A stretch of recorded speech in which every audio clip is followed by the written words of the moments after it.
दोस्तों, स्वागत है आपका आपके अपने YouTube चैनल कैरियर मेकर्स में। SSC GD previous year series में आज हम बात करेंगे मैथ के 51वें पेपर की, जो लिया गया था दिनांक 1 फरवरी को 2:30 PM से 3:30 PM के बीच में। आइए देखते हैं इस पेपर में किस तरह के सवाल आपसे पूछे गए थे। पहला क्वेश्चन आपके सामने ये रहा। सवाल आपको बोल रहा है 1 खिलौना 950 रुपए में खरीदा जाता है और 1140 रुपए में बेचा जाता है। लाभ प्रतिशत ज्ञात कीजिए। क्रय मूल्य आपको दिया गया है, विक्रय मूल्य आपको दिया गया है, प्रॉफिट निकल जाएगा और फिर प्रॉफिट बटे क्रय मूल्य गुणे 100, प्रॉफिट परसेंटेज निकल जाएगा। अब देखिए यहाँ पर जो आपका सीपी है, मतलब जो क्रय मूल्य है वो कितना दिया हुआ है 950 रुपए। जो विक्रय मूल्य एसपी है वो कितना दिया हुआ है 1140 रुपए। तो जो प्रॉफिट है वो क्या होता है, इसमें से इसको घटा दो तो 0 में से 0 गया, 14 में से 5 गया 9, 10 में से 9 गया 1। मतलब प्रॉफिट जो हुआ वो कितने का हुआ 190 का। कितने पर हुआ 950 पर। मतलब जो प्रॉफिट परसेंट होता है वो होता है profit upon CP into 100। Profit है 190 का, सीपी है अपना 950 इंटू 100। आप काटोगे सीधा सीधा 5 बार कट रहा है, इसको काटोगे तो उत्तर आ जाएगा आपका 20% और दिया हुआ है आपको ऑप्शन नंबर 4। ठीक है, मतलब पहले सवाल का उत्तर 20% है और ये दिया गया है ऑप्शन नंबर 4 में। बात कर लेते हैं अगले सवाल की। अगला सवाल हमसे क्या कह रहा है, वह सबसे बड़ी संख्या ज्ञात कीजिए जिससे 1780 और 2452 को विभाजित करने पर प्रत्येक स्थिति में शेष 4 बचे। सबसे बड़ी संख्या, और जब कभी भी सबसे बड़ी संख्या की बात हो मतलब आपको क्या निकालना है, बढ़िया सवाल है। शेष प्रत्येक स्थिति में कितना बचना चाहिए 4। जब कभी भी एचसीएफ बड़ी संख्याओं का निकाला जाता है तो वहां मैंने आप लोगों को बताया था कि ऐसे टाइम पर आप एचसीएफ निकालने के लिए घटाने की विधि का प्रयोग किया करिए। ठीक है, अब आप देखिए शेष आपको 4 बचाना है। संख्याएं आपकी हैं 1780 और 2452, लेकिन शेष कितना बचना चाहिए 4। मतलब दोनों ही संख्याओं में आप 4 घटा दीजिए। इसमें से आप घटाएंगे तो कितना आ जाएगा 1776, इसमें आप घटाएंगे तो कितना आ जाएगा 2448।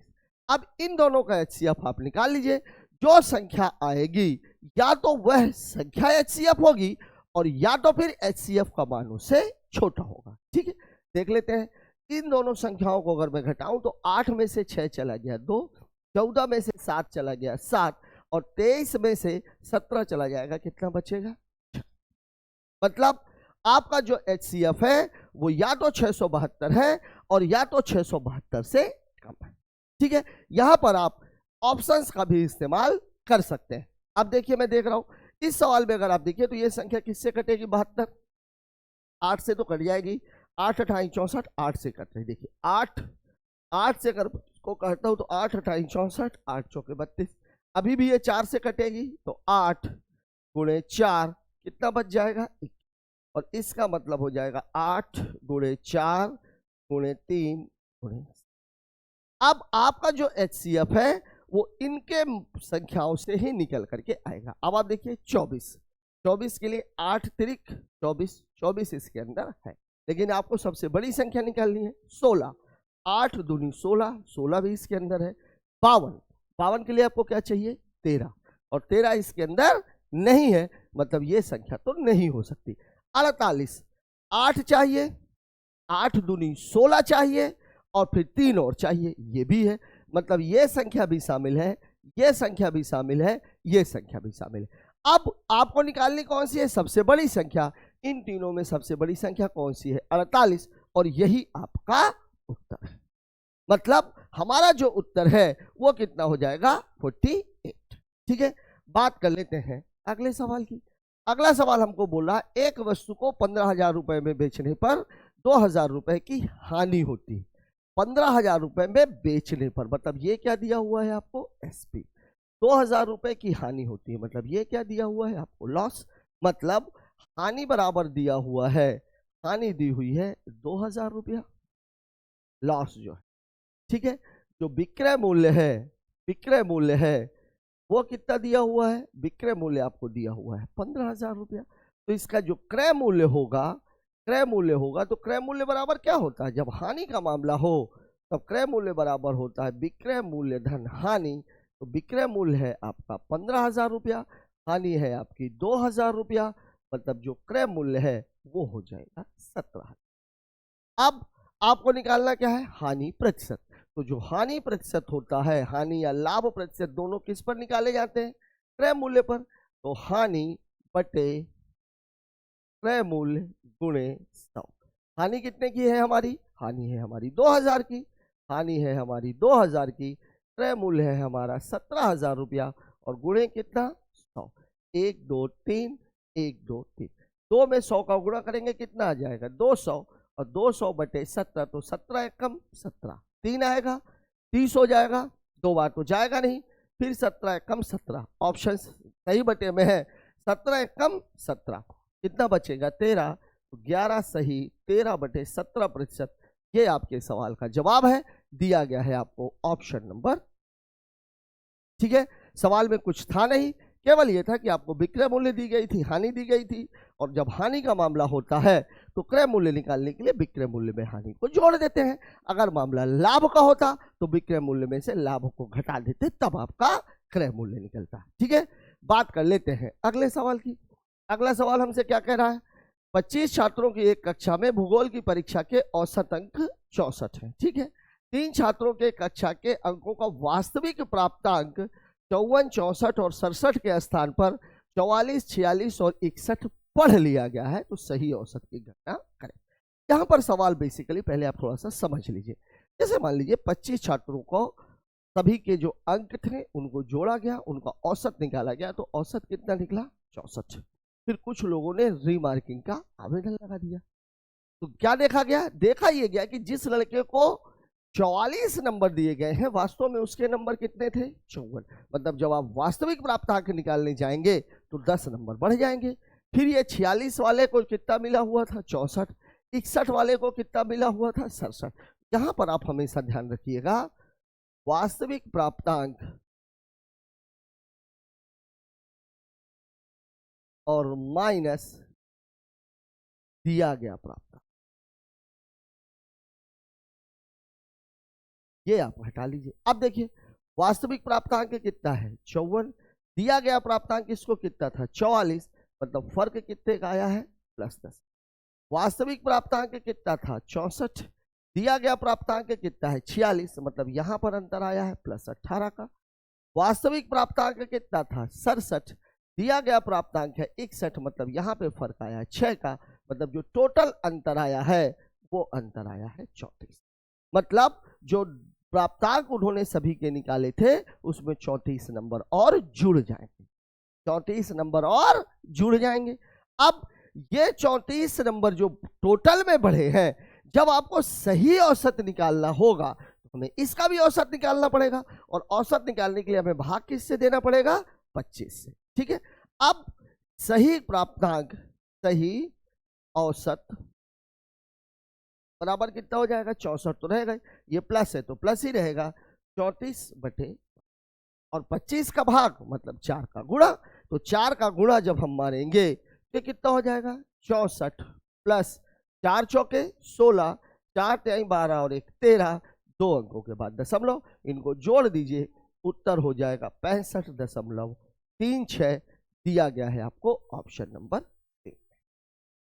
ठीक है, यहां पर केवल आपको यही बात ध्यान रखनी है, वास्तविक प्राप्तांक माइनस दिया गया था, जो शो किया गया है और जो वास्तव में है। यहां जरूरी नहीं है कि ये सब प्लस में ही है, माइनस में भी आ सकते हैं। अगर ये माइनस में आते तो प्लस और माइनस को घटा देते, और अगर टोटल हमारा माइनस में आता तो फिर यहां पे भी हमें क्या करना पड़ जाता, माइनस करना पड़ जाता। ठीक है, बात कर लेते हैं अगले सवाल की।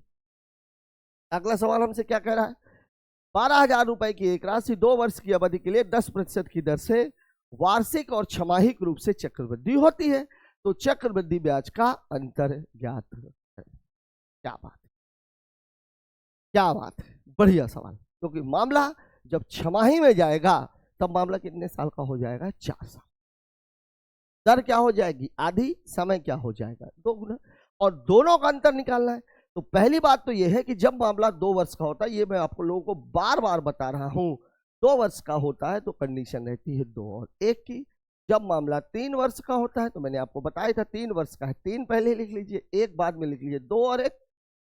और जब मामला 4 वर्ष का होता है, 4 पहले लिख लीजिए, 1 बाद में लिख लीजिए, 3 3 6, 3 और 1 4। ठीक है, अब हमें मतलब है इस वाले से और इस। ठीक है, अंतर क्या है? चक्रवृद्धि ब्याज में अंतर पूछा हुआ है। दर कितनी है? जब वार्षिक का मामला होगा, जब मामला कितना होगा? वार्षिक का, तो वार्षिक में 10% है और कितना है? ठीक है, अब कहानी आपकी ये है 2 और 1 की। देखिए पैसा कितना है, मूलधन कितना है? 12,000। 12,000 रुपए का जो 10% है वो कितना होगा? 1200। 10% कितना हो जाएगा? 1200। और 1200 का 10% कितना हो जाएगा? 120 गुणे 2 गुणे, तो यहां पर मामला कितने का हो जाएगा? 2400 और 120, मतलब यहां की जो कहानी है वो है 2500। ये कहानी कब की है? जब मामला किसका है? वार्षिक का। यही मामला जब अर्धवार्षिक में आएगा, इसमें अर्धवार्षिक में, तब दर कितनी हो जाएगी? 5%, और समय कितना हो जाएगा? 4 वर्ष। अब कहानी क्या बनेगी? 4 6 4। ठीक है, मूलधन अभी भी कितना है? 12,000। अब यहां पर आपको थोड़ा सा दिमाग लगाना है। 12,000 का जो 10% है वो तो 1200 होता है, तो जो 5% है वो कितना हो जाएगा? 600। ठीक है, इसको ऐसे में निकाल सकते हैं कि 10% 1200, 1% 120, तो 5% 600। 600 का 5% कितना हो जाएगा? 30। क्यों? क्योंकि 1% 6, तो 5% कितना हो जाएगा? 30। 30 का 5% कितना हो जाएगा? 30 का 5%, 30 पंचे 150, मतलब मामला हो जाएगा 1.5। और 1.5 का 5% तो 15 पना 75। 1 अंक पे लगा हुआ है 2 अंक, और आप इधर खींच लीजिए, ये हो जाए। अब आप इसको गुणा कर लीजिए। देखिए 6 चौके 2400, यहां जोड़ लेता हूं मैं। ये कितना? 6 चौके 6 तिरिक 18, 1.5 चौके 6, और 0.075, 0.075। अब आपका जो मामला आएगा वो कितना आएगा? 0.075। ये कितना है? 6, ये कितना है? 8, ये कितना है? 5, और ये कितना है? ये है आपका मामला। अब आप देख लीजिए 2586.075, और यहां पर मामला है 2520। दोनों के बीच में अंतर कितने का है? घटा लीजिए दोनों को, घटा लीजिए दोनों को, कितना हो जाएगा? 2586.075 और 2520.00 घटाएंगे तो कितना आ जाएगा? 66.075 रुपया। और ये आपको कितना दिया हुआ है? निकटतम में निकालना है, इसलिए उत्तर हो जाएगा 66। ठीक है, एक बहुत ही अच्छा सवाल कहा जाएगा ये SI/CI। इसका SI और CI का ये बहुत ही बेहतरीन सवाल है। क्यों? क्योंकि ऐसा कोई भी सवाल जो 3 साल से ऊपर का है वो आपसे कैलकुलेशन मांगता, और यहां पर तो उसने ब्याज का अंतर भी पूछ लिया, मतलब 2 साल का कैलकुलेशन भी उसने करवाया और 4 साल का भी कैलकुलेशन उसने आपसे करवा लिया, और उसके बाद उसने अंतर भी पूछ लिया। मतलब सवाल बहुत ही बेहतरीन है। यहाँ पर एक बात जरूर है, मैं आपको बार बार ये बात बोलूंगा, यहाँ पे दशमलव के बाद अगर 0 आ जाता है तो इस डाटा को आप नेग्लेक्ट कर लीजिए। आप सीधे सीधे भी देख सकते थे कि 2586, 2520। और अगर देखें, देखिए अगर इसको घटाने की मैं बात करूं, ये 2400 और ये 2400 एक दूसरे को कैंसिल कर देंगे। यहाँ पर 120 था, यहाँ पर 180 था, 60 रुपए बचा, 6 रुपए बचा, मतलब उत्तर कितना हो जाता? 66 रुपए। ठीक है, लेकिन आप इसको छोड़िए, फर्क आप देखिए। ठीक है, बात करते हैं अगले सवाल की। अगला क्वेश्चन हमसे क्या कह रहा है?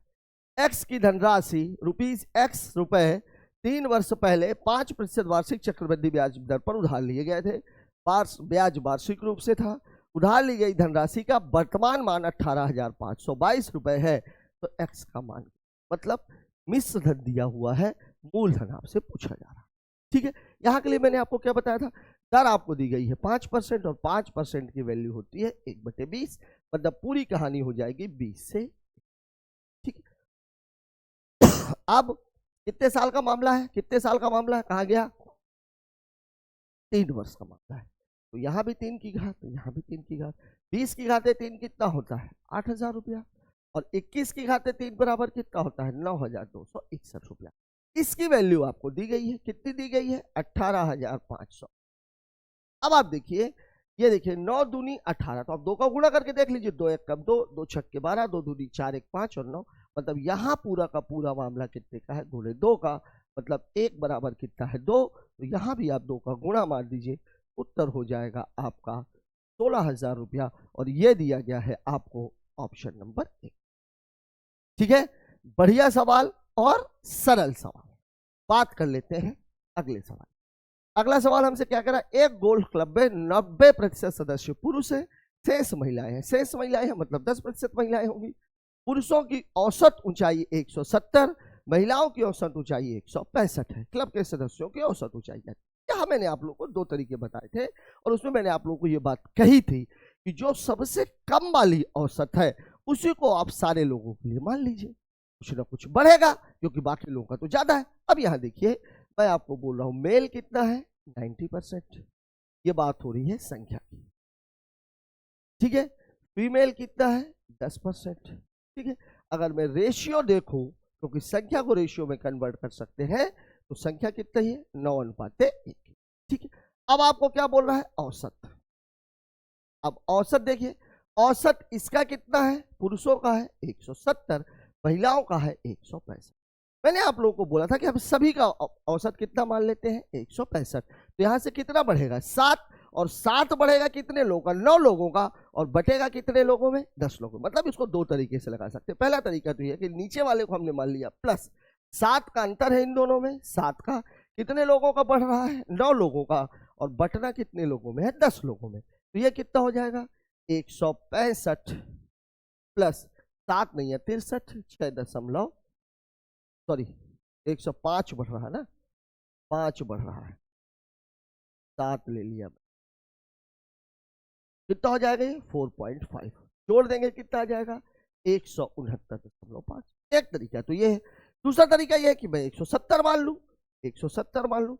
तो अब कम होगा, कम होगा तो कितना कम होगा? 5 कम होगा। कितने लोगों का कम होगा? 1 का।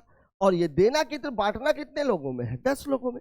मतलब यहां भी कहानी क्या आएगी? 170 माइनस 0.5, मतलब उत्तर हो जाएगा 169.5। मैं बार बार ये बात बोलता हूं कि आप एक नियम बना लीजिए कि हम छोटे वाले को ही मूल औसत मान करके चलेंगे, क्योंकि वहां पर आपको जोड़ना होगा, घटाने का काम नहीं करना है। मतलब आपका जो उत्तर है वो हो जाएगा 169.5। ठीक है, बात कर लेते हैं अगले सवाल की। अगला सवाल हमसे क्या कह रहा है? प्रतिशत की छूट देने के बाद एक वस्तु का विक्रय मूल्य 25% की विक्रय मूल्य 9,510 रुपए हो जाता है। वस्तु का अंकित मूल्य, बहुत ही सरल सवाल है। 25% की छूट, 25% की छूट देने के बाद मामला कितने का हो जाएगा? 75% का। और 75% की वैल्यू कितनी दी गई है? 9,500। ठीक है, 100% की वैल्यू आपसे पूछी जाए, यही तो पूरी कहानी है। ठीक है, 15 से काट लेते हैं, 9 5 14 15 कट जाएगा। 15 पन्ना 75, 15 छक्का 90, 15 तिया 45, 15 चौके 60, ये कट गया। अब देखिए यहाँ कितने का गुणा हो रहा है? 20 का। तो यहाँ भी आप कितने का गुणा मार दीजिए? 20 का। 2 चौके 8, 2 तिहाई 6, 2 छक्के 12, 12,680 रुपए। ये दिया हुआ है आपको ऑप्शन नंबर 2 में। ऐसे भी कर सकते थे। देखिए 25% की वैल्यू कितनी होती है? 1/4। मतलब 4 की वैल्यू कितनी हो गई है? 3। और 3 की वैल्यू आपको कितनी दी गई थी? 9,500। काटेंगे 3 एक कम 3, 3 त्रिकाई 9, 3 एक कम 3, 3 सत्ते 21। 1 की वैल्यू 3,710। तो इसमें आप 3,710 का गुणा कर दीजिए। 4 एक कम 4, 4 सत्ते 28, 4 तिहाई 12 और 2 14 है। 2 चौके 8, 2 तिहाई 6, 2 छक्के 12। गड़बड़ हो गया क्या? 3 त्रिकाई 9, 3 एक कम 3, कितना था ये? 9,510। 3 त्रिकाई 9, 3 एक कम 3, 3 सत्ते 21, 3170। अरे यार देखिए, ऐसी छोटी छोटी गलतियां होती हैं, 31 70 को मैं 37 10 लिख रहा हूँ। 4 0 0, 4 7 28, 4 1 4 2 6 और 4 3 12, 12,680 रुपए दिया गया है आपको ऑप्शन नंबर 2 में। तरीका यदि आपको ये अच्छा लगता है तो यहां से कर लीजिए, ये अच्छा लगता है तो यहां से कर लीजिए। वैसे मैं बार बार ये बोल रहा हूं कि इस तरीके की आदत आप बना लीजिए। ठीक है, बात करते हैं अगले सवाल की। अगला सवाल हमसे क्या कह रहा है, रीता एक काम को 14 दिनों में, गीता उसी काम को 21 दिनों में, दोनों एक साथ मिलकर के। टाइम एंड वर्क का बहुत ही बेसिक सा सवाल। इसका टाइम कितना है, सॉरी रीता का, रीता कितने दिनों में कर रही है 14, गीता कितने दिनों में कर रही है 21। टाइम दिया हुआ है, वर्क क्या होगा कैल्शियम, तो 7 गुणे 2 गुणे 3 मतलब कितना 42। तो इसकी इफिशियंसी 42 में 14 का भाग दिया 6, 42 में 21 का भाग दिया 3, 42 में 21 का भाग दिया 2, मतलब रीता प्लस गीता की जो क्षमता है वो कितनी हो जाएगी, दोनों को मिला दिया 5 और 42/5 मतलब 2 दूनी 4 और 2 चौके 8 और 1 अंक के बाद दशमलव, उत्तर हो जाएगा 8.42।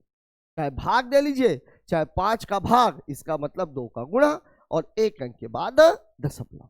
ठीक है, बात कर लेते हैं अगले सवाल। अगला सवाल हमसे क्या कह रहा है, एक घनाभ का पृष्ठीय क्षेत्रफल, कुल पृष्ठीय क्षेत्रफल मतलब बात होल सरफेस एरिया की हो रही है, संपूर्ण पृष्ठ के क्षेत्रफल की हो रही है। यदि घनाभ की लंबाई और चौड़ाई 15 और 16 सेंटीमीटर है तो घनाभ की ऊंचाई ज्ञात करें। बढ़िया सवाल है, बढ़िया सवाल। मैं इसलिए बोलूंगा कि लंबाई चौड़ाई और ऊंचाई देकर के अगर आपका पृष्ठ क्षेत्रफल पूछा होता तो सवाल बहुत इजी हो जाता। अब घनाभ का जो कुल पृष्ठीय क्षेत्रफल होता है ये कितना होता है, 2 गुणे LB प्लस BH प्लस, ठीक है, जहां पर L किसके लिए है, लंबाई के लिए, B किसके लिए है, चौड़ाई के लिए, और H किसके लिए है। ठीक है, अब यहां देखिए लंबाई और चौड़ाई दी गई है, ये है L और ये है B। वैल्यू उठा के आप पेस्ट कर दीजिए तो 2 गुणे L की वैल्यू कितनी दी गई है, लंबाई और चौड़ाई 15, तो 15 गुणे H प्लस 16 गुणे H और प्लस 15 गुणे 16 और बराबर दिया गया कितना 42। सबसे पहला काम इसको उड़ा दीजिए, 2 दूनी 4, 2 1 कम 2। ठीक है, अब यहाँ देखिए 15H और 16H मिलाकर के कितना हो जाएगा 31H, और ये कितना है प्लस 15 छक्का 90, ये कितना है 240 बराबर है 2100, मतलब 31H बराबर 2100 माइनस 240, 2100 में 300 घटेगा तो बचेगा कितना 1800, 40 को पूरा करने के लिए 1860। तो अब H बराबर कितना हो जाएगा, H बराबर हो जाएगा 1860 बटे 31। अब देखिए यहाँ देखिए, अब भाग 1 और 6, 6 कम 6, 6 3 18, 6 बार कट जाएगा, उत्तर कितना आ जाएगा 66। यही आपके सवाल का जवाब है, दिया गया है आपको ऑप्शन नंबर 1। थोड़ा अच्छा सवाल कहा जाएगा क्योंकि अभी तक इसमें सवाल जो पूछा जा रहा था लंबाई चौड़ाई और ऊंचाई देकर के सीधे आपसे पृष्ठ क्षेत्रफल पूछ लिया जाता था। अगर किसकी बात की जाती है, संपूर्ण पृष्ठ के क्षेत्रफल की, तो L और B 2 हो जाते हैं। अगर बात वक्र पृष्ठ के क्षेत्रफल की जाती तो वक्र पृष्ठ के क्षेत्रफल में लंबाई ऊंचाई होती है, चौड़ाई और ऊंचाई होती है, लंबाई और चौड़ाई नहीं होती। ठीक है, बात कर लेते हैं अगले सवाल की। अगला क्वेश्चन हमसे क्या कह रहा है, 4 + 2 करनी में 3 और 6 - 3 करनी में 3 का मध्यानुपाती। मध्यानुपाती का फॉर्मूला मैंने आपको क्या बताया था, √(x/y), जिसमें से ये किसकी वैल्यू है x की और ये किसकी वैल्यू है y की। अब आप इसी का गुणा कर लीजिए, सिंपल सा गुणा ही आपसे पूछा हुआ है।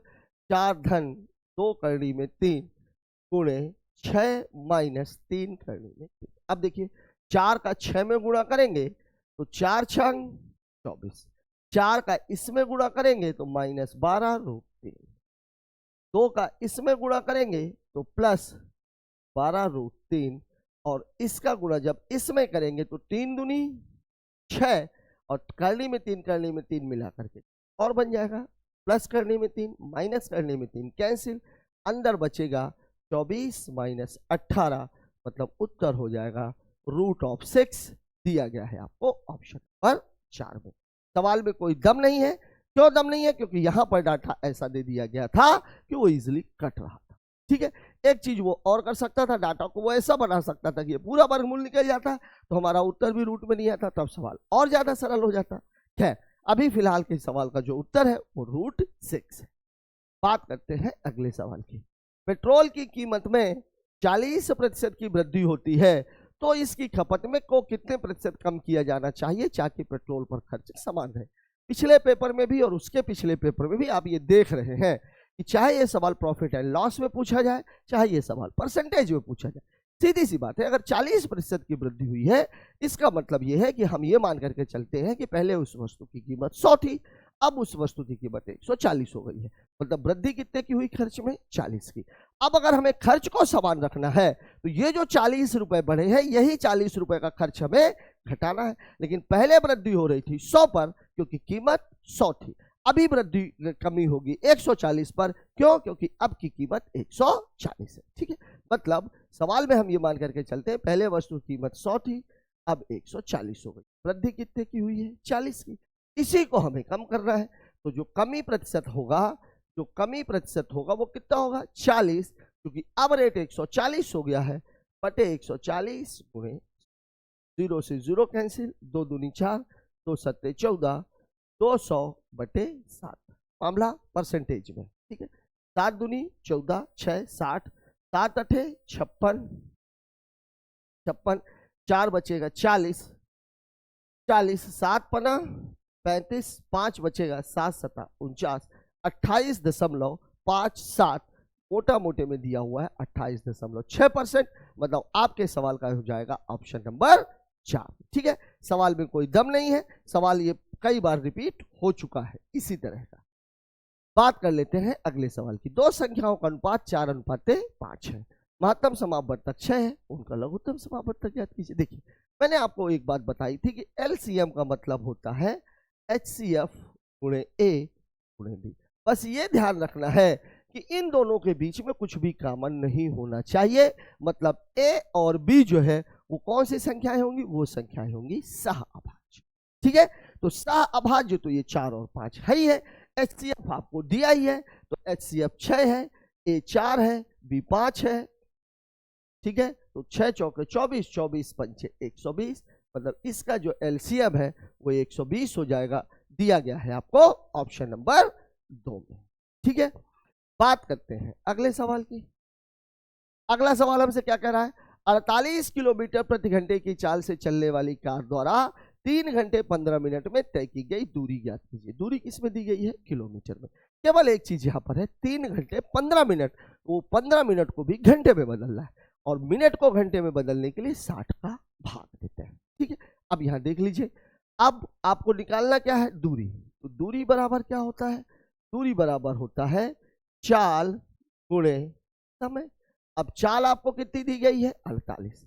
समय आपको कितना दिया गया है? 3 तो पूरा पूरा है, ये मिनट में है तो घंटे में बदलने के लिए 60 का भाग दे दीजिए। 15 कम 15, 15 चौके 60, 4 टाइम 12 और 1 13, मतलब 48 गुणे 13 बटे 4, काट देंगे 12 और 12 में 13 का गुणा करेंगे तो उत्तर आ जाएगा 156 किलोमीटर। इतनी दूरी तय की गई है, दिया गया है आपको ऑप्शन नंबर 4 में। ठीक है, आप लोग देख रहे हैं कि कितने बेसिक सवाल पूछे जा रहे हैं। बात करते हैं अगले सवाल की। टीना अपने वेतन का 30% भोजन पर, शेष का 30% ईंधन पर खर्च करती है और 4,900 रुपए बचाती है। टीना का वेतन क्या है? यहां मैंने आप लोगों को एक बात बताई थी, जब कभी भी बात शेष की आ जाती है मतलब हमें डाटा को घटा करके, ठीक है, और बाद की वैल्यू देके पहले की वैल्यू पूछ रहा है तो पहले की वैल्यू को हमें x मान लेना है, गुणे 30% खर्च कर दिया तो बचा कितना? 70, फिर 30% खर्च कर दिया तो बचा कितना? 70, और फाइनली उसके पास जो बचत हो रही है वो हो रही है 49। कुछ है ही नहीं सॉल्व, 0 से 0 कैंसिल, 0 से 0 कैंसिल, 7 7 49, काट देंगे, यहाँ बचेगा 100, मतलब x की वैल्यू हो जाएगी 100।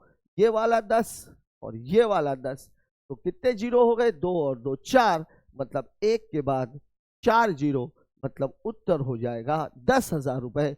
दिया गया है आपको ऑप्शन नंबर 2 में। ठीक है, ये भी बहुत ही बेसिक सा सवाल था। बात करते हैं अगले सवाल की।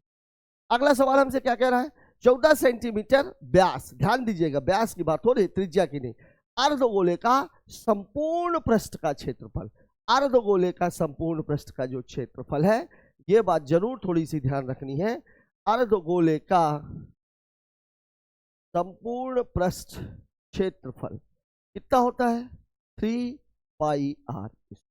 ठीक है, अब देखिए व्यास आपको 14 दिया हुआ है, मतलब d बराबर कितना दिया है 14, तो r बराबर कितना हो जाएगा 7। अब आप इसमें पेस्ट कर दीजिए, उत्तर पाई में नहीं है, ये बात याद रखनी है, एक नजर आप जरूर मान लिया करिए कि उत्तर पाई में है कि नहीं, क्योंकि अगर पाई में है तो फिर पाई को आप एज इट इज रहने दीजिए, अगर पाई नहीं है तो फिर आपको पाई की वैल्यू 22/7 पेस्ट करनी है। ठीक है, अब यहाँ देख लीजिए 3 गुणे 22/7 गुणे त्रिज्या है हमारी 7 गुणे 7, 7 से 7 कैंसिल, 7 तिरिक 21, 21 गुणे 22, 1 2 के 2, 2 1 3 दूनी 6, 2 दूनी 4, 462 आपका उत्तर है, दिया गया है आपको ऑप्शन नंबर 4 में। ठीक है, बेसिक सा सवाल था, केवल आपको त्रिज्या निकालनी थी और त्रिज्या निकालने के बाद आपको फॉर्मूले में पेस्ट कर देना था। बात कर लेते हैं अगले सवाल की। अगला सवाल हमसे क्या कह रहा है, दो संख्याएं p और q इस प्रकार है कि p के 8% तथा q के 4% का योग p के 5% और q के 7% के योग का 2/3। देख लीजिए सवाल, p के 8% मतलब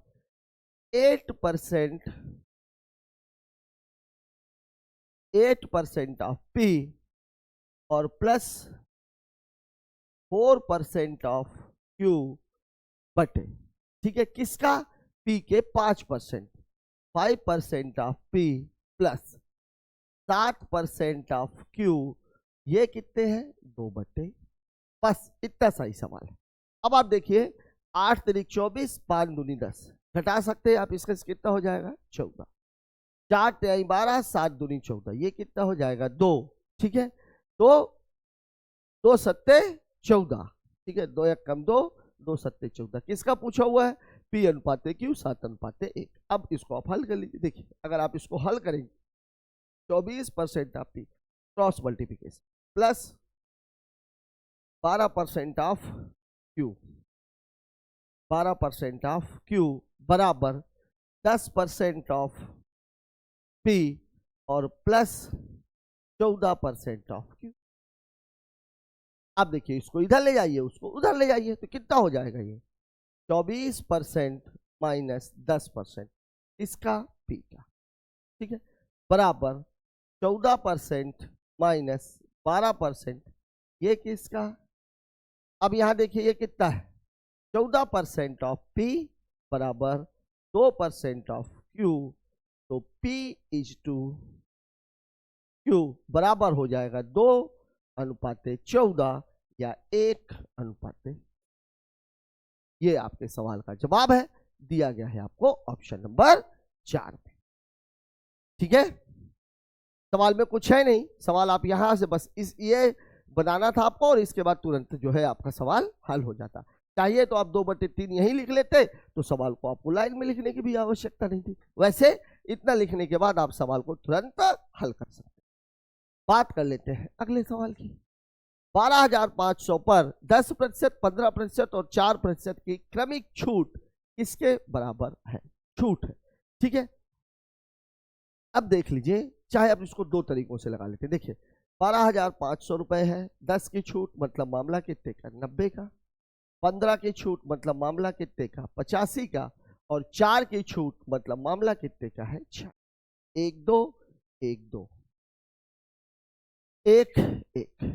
ठीक है, चलिए 25 पंचे 125, 25 चौके 100, 24 चौके 96, 17 पन्ना 85, 5 दूनी 10, 12 दूनी 24, 12 पंचे 60 और गुणे 9 गुणे 17, यही है 9 छक्का 54, 540 गुणे 17, 17 चौके 68, 17 पन्ना 85 और 6 91, 9,180 रुपया। ठीक है, छूट पूछ रहा है, छूट किसके बराबर है, तो अब 12,500 में से 12,500 में से 9,180 रुपये घटा दीजिए। 0, 10 में से 8 गया 2, 4 में से 1 चला गया 3 और 12 में से 9 चला गया 3। उत्तर हो जाएगा आपका ऑप्शन पर। ये तो एक तरीका हो गया। दूसरे तरीके में कालम सर का फोन था क्या? दूसरे तरीके में देख लेते हैं। दूसरे तरीके में क्या है? दूसरा जो तरीका है 10% का मतलब कितना है 1/10। 15% का मतलब कितना है 3/20 और 4% का मतलब कितना है 1/25। ठीक है, अब देखिए छूट दी गई है, मतलब मामला है 10 से 9 का, मामला कितने का है 20 से 17 का, और मामला कितने का है 25 से।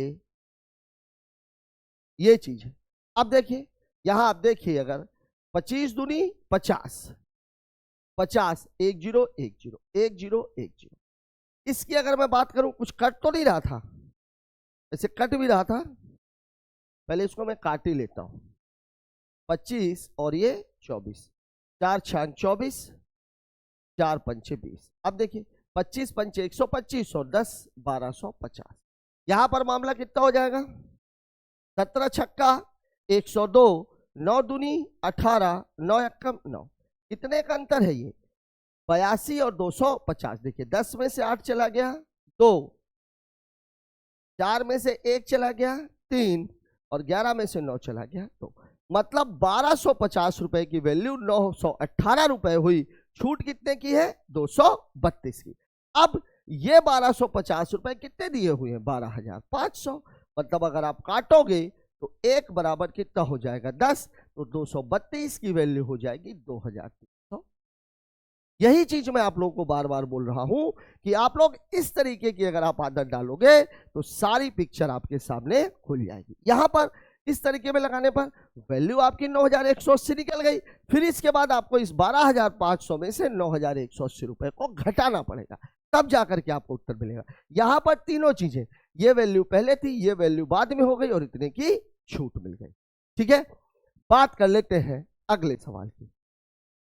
अगला सवाल हमसे क्या कह रहा है, ए एक कार्य को 18 दिनों में कर सकता है, बी इसी कार्य को 24 दिनों में कर सकता है।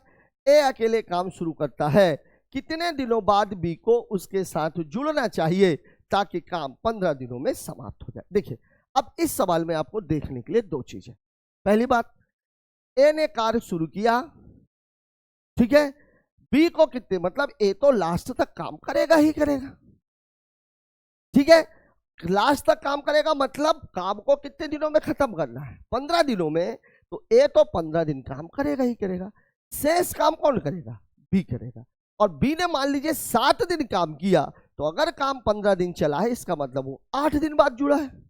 अगर काम 10 दिन चला, 10 दिन का काम बचा हुआ था, इसका मतलब वो 5 दिन बाद जुड़ा है। बस यही बात आपको यहाँ पे ध्यान रखनी है। देखिए ए एक काम को कितने दिनों में कर रहा है 18, बी इसी काम को कितने दिनों में कर रहा है 24, ये टाइम है। अब अगर मैं इसके वर्ग की बात करूं तो तीनों का 6 गुणे 3 गुणे 4, मतलब ये कितना हो जाएगा 72। तो इसकी इफिशियंसी 4, इसकी इफिशियंसी 3। ठीक है, अब आपको क्या बोल रहा है कितने दिनों बाद, टोटल काम कितना करना है 72, जिसमें से ए कितना काम करेगा 15 दिन। तो 15 दिन अगर ये काम करेगा तो ए का काम कितना हो जाएगा, ए का जो काम है वो कितना हो जाएगा 15 गुणे 4, मतलब कितना काम है 60 काम। तो बी का जो काम है, बी का काम है, बी का काम है, बी का काम कितना हो जाएगा 72 माइनस 60, मतलब कितना काम 12। अब 12 काम इस करता है कि एक दिन में कितना काम करता है 3 काम, मतलब इसने टोटल कितने दिन काम किया है 4 दिन। अब आपसे सवाल में पूछ रहा है कितने दिनों बाद बी को उसके साथ जुड़ना चाहिए। तो बी काम कितने दिन कर रहा है केवल 4 दिन, मतलब कितने दिन बाद जुड़ेगा, कितने दिन बाद जुड़ेगा। तो उत्तर कितना हो जाएगा 15 माइनस 4, उत्तर कितना हो जाएगा 11 दिन। ठीक है, दिया हुआ है आपको ऑप्शन नंबर। ठीक है, अच्छा सवाल कहा जाएगा। बस इसमें केवल एक ही बात ध्यान रखनी थी कि बी का काम हमें निकालना था, और बी जितने दिन काम करेगा, 15 दिन काम चला है, जितने दिन काम किया मतलब उसमें से 15 में से उसको माइनस कर दीजिए, जो आएगा वही आपका उत्तर है। बात कर लेते हैं अगले सवाल की। सुमाती ने बिंदु ए से बिंदु बी तक 475 मीटर प्रति मिनट की चाल से यात्रा की। जिस क्षण सुमाती बिंदु बी पर पहुंची, रचना बिंदु बी से उसी चाल की 1.6 गुना चाल से रवाना हुई। जिस चाल से सुमाती ने यात्रा की, सुमाती की तो 475 है, उसमें 1.6 का गुणा कर दीजिए तो रचना की चाल आ जाएगी। और बिंदु सी पर पहुंची, बी से होते हुए ए से सी तक तय की गई कुल दूरी 45.6 थी किलोमीटर में, और सुमाती ने ए बिंदु से चलना, जब रचना सी बिंदु पर पहुंची तो लिया गया समय कितना था, 75 मिनट। ए और बी के बीच की दूरी है। बहुत ही बेहतरीन सवाल, लेकिन इतना कठिन सवाल नहीं है। मुद्दा यह है कि यह सवाल एलिगेशन का, मिश्रण का। क्यों? क्योंकि देखिए, सुमाती की चाल अलग दी गई है, रचना की चाल अलग दी गई है, और टोटल चाल निकालने के लिए आपको दूरी भी दे दी गई है, समय भी दे दिया गया है। ठीक है, और दो चीजों को मिलाने के बाद जब कोई चीज बनती है तो वहां पर हमेशा क्या लगता है, मिश्रण लगता है। अब आप देखिए, यहां पर मामला किसका है, सुमाती का, यहां पर मामला किसका है, रचना का।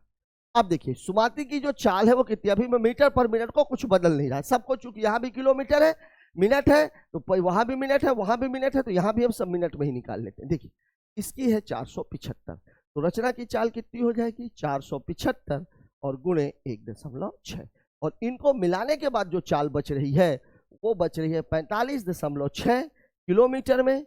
समय कितना है, 75 मिनट, और चूंकि ये किलोमीटर में है, इसको मीटर में बदलेंगे तो ये आपकी पूरी कहानी।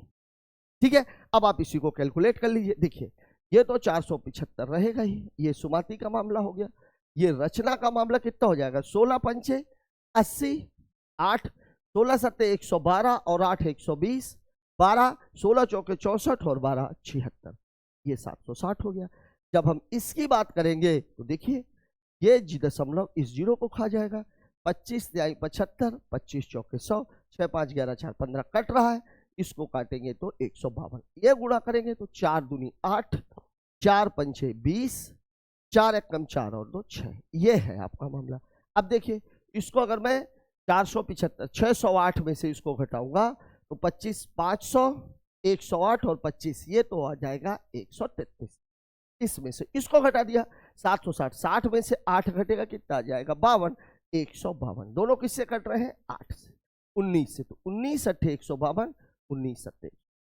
इसका मतलब यह है कि ए से बी तक चलने में समय का 8वां भाग लगा, और बी से सी तक चलने में समय का 7वां भाग लगा, और ये दोनों समय मिला करके जो है वो कितने हैं, 75। ये कितना है, 75 मिनट। तो अब 15 बराबर दिया है आपका 75 मिनट, मतलब 1 की वैल्यू हो जाएगी 5 मिनट, तो 8 की वैल्यू हो जाएगी 40। ए से बी तक चला कौन है, सुमाती चली है, इसलिए हमने निकाल दिया 40 मिनट। अब सुमाती की चाल कितनी थी, 475 मीटर पर मिनट, चल रही है 40 मिनट, मतलब 4 पंचे 20, 4 सत्ते 28 और 2 30, 4 चौके 16 और 3 19, 19,000 मीटर। तो इसको जब किलोमीटर में बदलेंगे तो बटे कितना हो जाएगा, 1000, मतलब आपका आंसर है 19 किलोमीटर, दिया गया है आपको ऑप्शन नंबर 1। ठीक है, सवाल में बहुत ज्यादा कठिन सवाल नहीं था, केवल आपको एक बात समझनी थी कि सवाल आपका मिश्रण का है, पहली बात। दूसरी बात, मिश्रण में निकालने के बाद जो आपका रेशियो 8:7 आ रहा है, ये टाइम का रेशियो। टोटल 75 मिनट लगा था, उस 75 मिनट का 8वां हिस्सा इधर लगा है, 7वां हिस्सा बी से सी तक में लगा है। तो अगर टाइम ये है, चाल 475 है, तो जो दूरी है वो ये होगी, चूंकि दूरी बराबर होता है चाल गुणे समय। बात कर लेते हैं अगले। साथियों, इस क्वेश्चन के साथ ही हमारा ये पेपर खत्म हो। मुझे आशा ही नहीं, पूरा भरोसा है कि आज का ये डिस्कशन आपको बहुत कुछ सिखा करके जाएगा, क्योंकि CISI में भी और लास्ट के टाइम एंड वर्क में भी बहुत ही अच्छे क्वेश्चंस देखने के लिए मिले। सवाल मॉडरेट से पेपर अगर देखा जाए तो मॉडरेट से थोड़ा सा ऊपर लेवल का है। निश्चित तौर पर जो बच्चे जिन बच्चों का पेपर ये वाला फंसा होगा उनको नॉर्मलाइजेशन में उसका फायदा अवश्य मिला हो। आज का ये डिस्कशन आपको कैसा लगा कमेंट बॉक्स में जाकर जरूर बताएं। मिलते हैं कल एक नए वीडियो के साथ, तब तक के लिए जय हिंद।